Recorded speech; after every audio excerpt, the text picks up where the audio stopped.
Hi guys, JurassicJunkie here, and there's a reason you haven't seen me in a long time, because I'm incapable of doing a video. I've just sat here and talked for the last 10 minutes and realised my mic's not powered on. So I'm having to do this entire video again. But anyway, I know in the past videos it says I'm going to try doing more videos. That is true.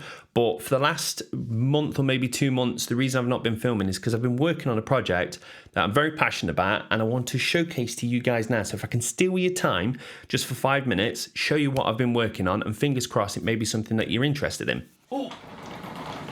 So this is it, gamingunity.com, and for anyone that's been watching the channel for a long period of time, you would know that this is a website that I made about 7 years ago and I let die.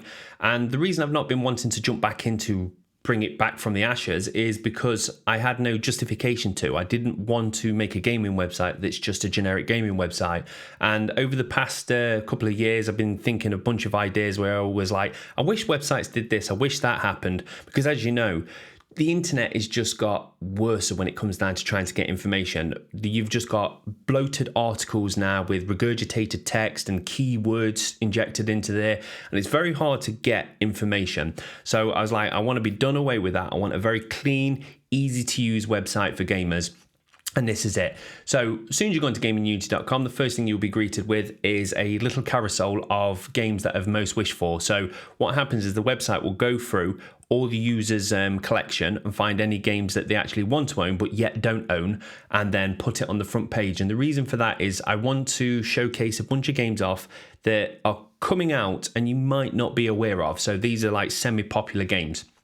And this is a carousel, so you can see what everyone's purchasing at the moment and what people have completed, along with what they've gathered up within the last week or so.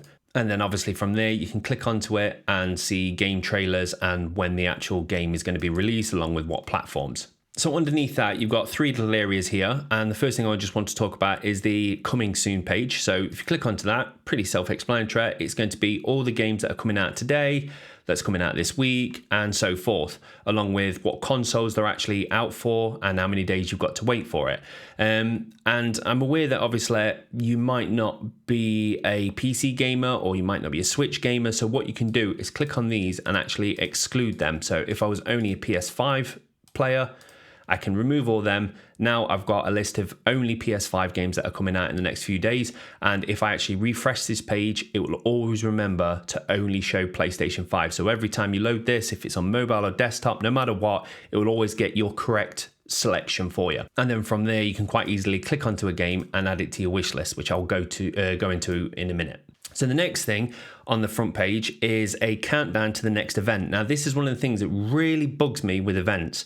You'll get somebody like Annapurna that will go out and say, right, we're doing a showcase, and they'll never put it into my time zone. And then I'll have to Google when is Annapurna showcase, and I'll get greeted with a website like this from Destructoid, which is just a image that Annapurna tweeted out. So that's no information, because there's no point saying that, because I'm aware of that. That's why I've searched it. And as I said, it's not got GMT on there. And if you go down, they've padded this out with a load of crap, giving you no information apart from the same information that image has. And on top of it, they didn't even take the time and effort to do a little table of content saying, here's a bunch of different time zones for you. After editing this back, I noticed that it did say BST in that image, but that was from Annapurna that are good guys and added the BST. But the point is, it still didn't have every time zone, and the article would have never gone out and gone, do you know what, we need to cover all these other time zones, because they don't care. They'll just give you the same information that you already had. So not the greatest example, but if it's a PlayStation showcase, they tend to just always do PT and never GMT or BST. And we ain't the only flavors of time zones. There's other time zones out there. So moving forwards. So this is one of the things that really bugs me with events. So to make it super easy, when you click onto an event, you'll be greeted with this page, which is obviously all the events that are coming out soon. And if you click onto it, you get the answer instantly in the title. You haven't got to scroll down. I want to give you the information so you can get in and get out as quick as possible. So obviously for me, this is going to say it's BST. You can go through and actually change your time zones there, and it will remember it. So forevermore, you'll always have the correct time.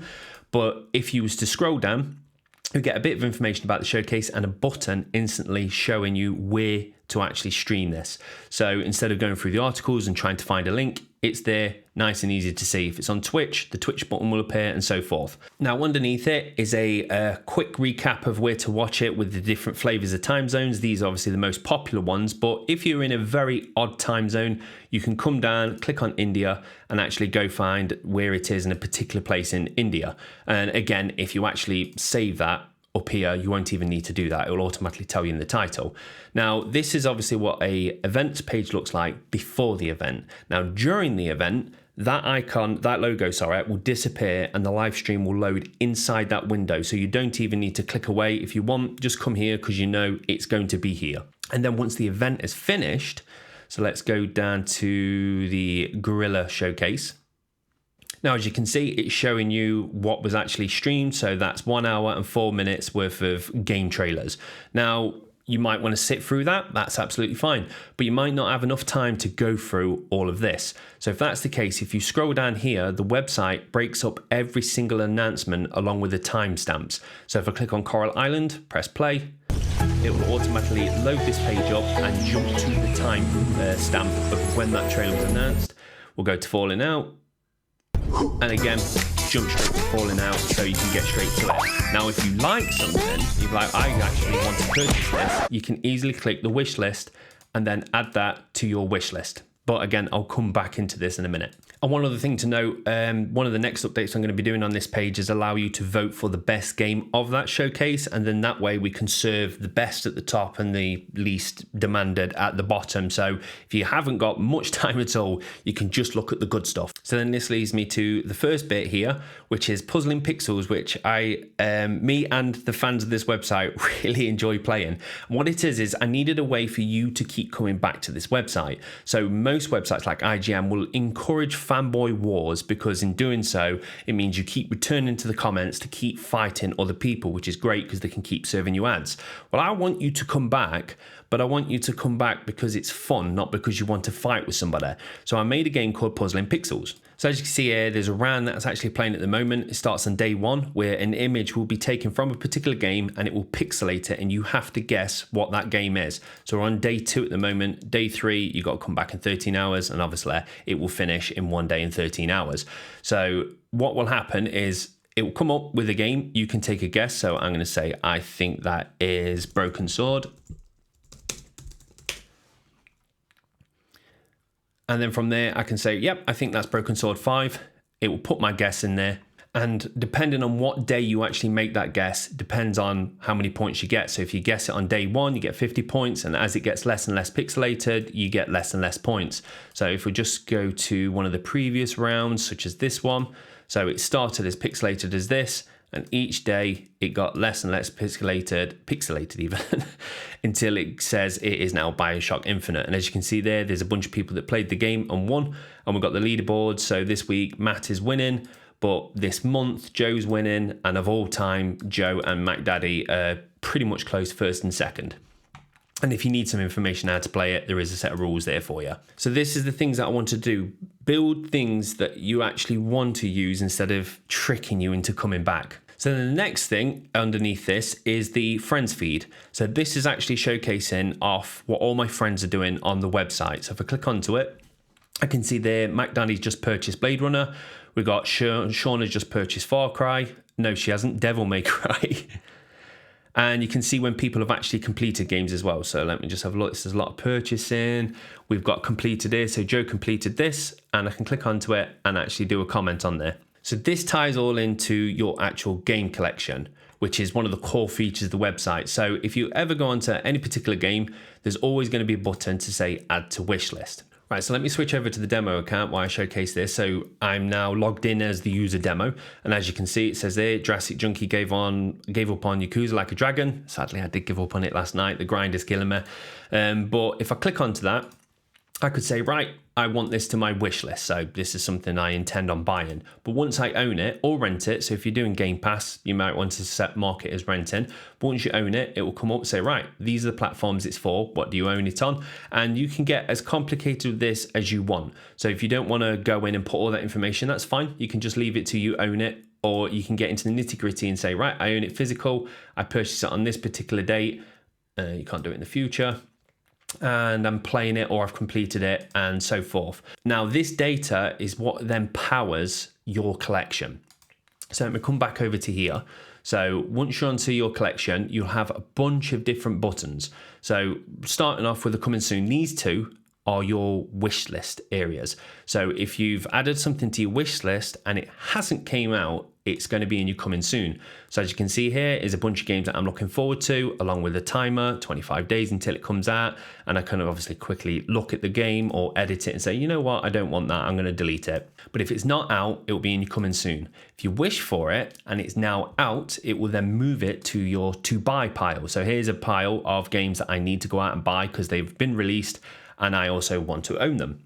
Then from there, once you've actually marked the game as you own it, it will go into one of these three categories. So to do is anything that you own and you've yet to start. Then if you click on the playing button, this obviously is the games that I'm playing at the moment. So it's very easy to, when you're playing games on PlayStation and PC and Xbox and all the different locations, sometimes it's quite hard to remember, oh, I need to finish that game off. So this is to help you stay on track. I need to complete this game. So that's what I'm working through at the moment. Then I've added an extra section here called ongoing, and the reason for it is obviously Hotel Dusk is a game I can go through from start to finish and mark it as completed. But there's going to be a handful of games such as like Call of Duties or Fortnite or whatever it is that you don't technically complete, so you can put them to ongoing. So as you can see here, you could say you technically complete Stardew Valley, but it's a game that I just constantly keep playing, along with Nintendo Switch Sports. I'll never complete that technically because I just keep playing it with my daughter. So they just get hidden away in your ongoing, so your playing list doesn't get overwhelmed. And then obviously once you complete a game, it goes on to completed. And if you go, you know what, I've had enough of it, you can go onto your giving up. And as you can see here, I gave up on Assassin's Creed Odyssey. Don't even get me started on Assassin's Creed. Gave up on Elden Ring. I enjoyed it. It's just I couldn't be bothered to do the grind. Sekira's my bag, but yeah, so that's what that is. And then right down here, you'll have a stats section. Now this page needs a little bit more work, but when you go onto it, it will automatically go through your collection, get all the information and spit it straight back at you. So as you can see in 2022, I've purchased 29 games. I've got 29 games. 24 of them are purchased, 4 of them are rented, and so far I've completed 14. So my completion ratio is 48%, which isn't bad as a gamer. On top of that, I spent £261. I've sold 112 of it because I buy a lot of physical media and sell it on. So at the moment, I've spent £148 on gaming. Here you can see a breakdown. I'm shocked how much digital is creeping into my life because I'm a very physical person, but sometimes you just don't get the option. And then here you can see what platforms you're spending most of the actual time on, along with 48% of my games are completed, 24% of them are playing, 17% have gave up, and 7% have not started. And then just a breakdown of the amount, the percentage, and how much you've spent on each individual platform. So I'm going to go in and dial that in a bit more, make it a bit more pretty, but you can break it down to the actual particular years, or you can just say, give me all the information. How much have I spent all time? And I understand that coming into this website might be a little bit overwhelming because you're like, I can't put all my games in there. Don't worry about it. Just do it from today.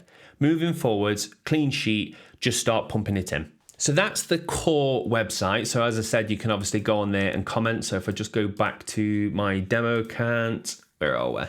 There's JurassicJunkie, and these gave up on Yakuza. So I can say boo to JurassicJunkie.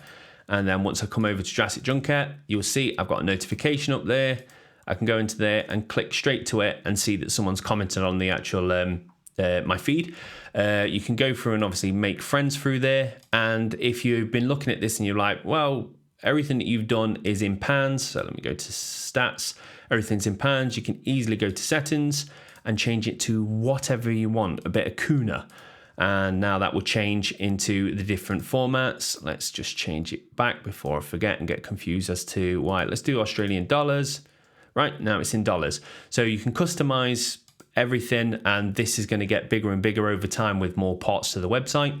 And one other thing I just want to touch on is the checklist. So this is something that I've added in, and I'm going to be adding lots more features, but checklists is just, this is a craft room bundle that I've actually made, and that is going to be for Stardew Valley.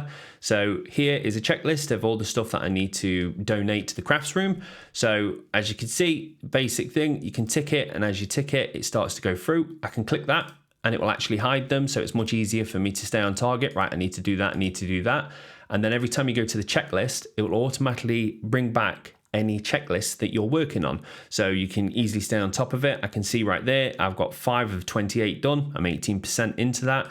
And the way it works is the checklists will be made by a particular person, and they will be the one that controls it and edits it. But everybody else can obviously then enjoy that checklist. So I own this. So if I click onto edit, I can go through and edit it, break it into different groups.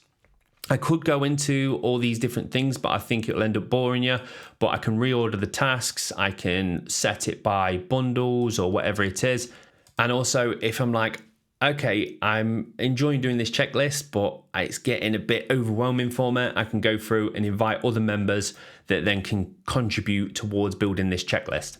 So in a nutshell, that is gamingunity.com. It's taken me a couple of months to get it up to this stage. The website uses external databases, so if you've got a very obscure game and you type it into here, the chances are the website will find it and then put it into our database and build pages based upon that. And there's going to be a lot more that I'm going to be adding over the next few months, one of them being the user profiles. If you click on a user profile at the moment, you've just got a coming soon page. That's what I'm working on this week, and I've got a long list of features that I'm planning to add. And if you want to help contribute towards the ideas, or say this is good but this could be better, you can join the Discord, which if I put over here, this is my Discord, there'll be a link down below. But if you scroll down to the Gaming Unity section, we've got the Unity chat, request what people want, the bugs that people are finding. I'm posting obviously all the updates that I keep on doing, and this is the Puzzling Pixel page because everybody loves puzzling pixels.